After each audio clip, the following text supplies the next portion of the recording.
پس از افزایش تنش‌ها میان ایران و امریکا و تهدیدهای لفظی ترامپ علیه تهران، سید عباس عراقچی وزیر خارجه ایران در سفر به ترکیه و دیدار با رجب طیب اردوغان رئیس جمهور این کشور بر آمادگی کامل ایران برای ورود به مذاکرات از موضوع برابر و بر اساس منافع و احترام متقابل تاکید کرد. سپس وزیر خارجه ایران در نشست مشترک خبری با همتای ترکیه خود با اشاره به اینکه ایران هیچگاه به دنبال سلاح‌های هسته‌ای نبوده و این سلاح‌ها هیچگاه در محاسبات امنیتی ایران جای ندارد، تاکید کرد که هر گونه گفتگو برای کاهش تنش‌ها باید بر پایه رویکرد منصفانه و عادلانه و بدور از زبان تهدید باشد. او تصریح کرده که ایران همان قدر که برای مذاکره آماده است، برای جنگ نیز آمادگی دارد. رویکرد خودشون رو برای یک مذاکره عادلانه و منصفانه، همونطوری که آقای ترامپ در پست خودشون گفتند، fair and equitable، اگر برای چنین مذاکره آمادگی داشته باشند،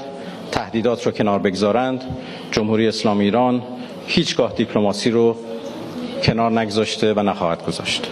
در این نشست وزیر خارجه ترکیه با تاکید بر مخالفت کشورش با هر گونه مداخله نظامی به کشورها، اسرائیل را متهم کرد که امریکا را تشویق می‌کند تا به ایران حمله کند. ما از مذاکره و دیپلماسی دفاع و حمایت میکنیم. فکر میکنیم که برای مذاکره مسائل باید به صورت جداگانه مورد بررسی قرار گیرند. میبینیم که اسرائیل در حال راضی کردن امریکا برای حمله به ایران است. اسرائیل باید به سیاست نظامیگری در منطقه پایان دهد. درباره غزه نیز با عراقچی گفتگو کردیم. ترکیه برای تداوم آتش بس در غزه تلاش زیادی کرده و آن را ادامه میدهد. هدف اصلی ما در غزه مشخص است. غزه برای مردم غزه است. مرزهای آن نباید جابجا شود و ساخت غزه نیز با کمک مردم غزه برای مردم آن است.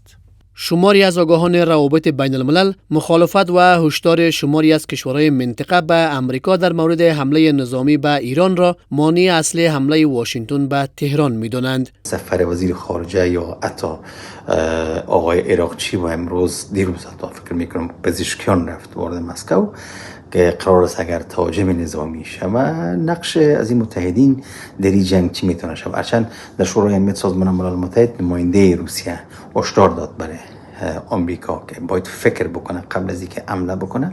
علی شمخانی نماینده رهبر ایران در شورای عالی دفاع هم در اظهارات تاکید کرده که اولویت کنونی کشورش آمادگی کامل برای پاسخ به هر تهدیدی است و این پاسخ شامل حمله به عمق رژیم صهیونیستی نیز خواهد بود. پیش از این دونالد ترامپ رئیس جمهور آمریکا همزمان با اعزام ناوگان بزرگ نظامی ایالات متحده به خاور میانه اعلام کرده بود که می‌خواهد با ایران گفتگو کند.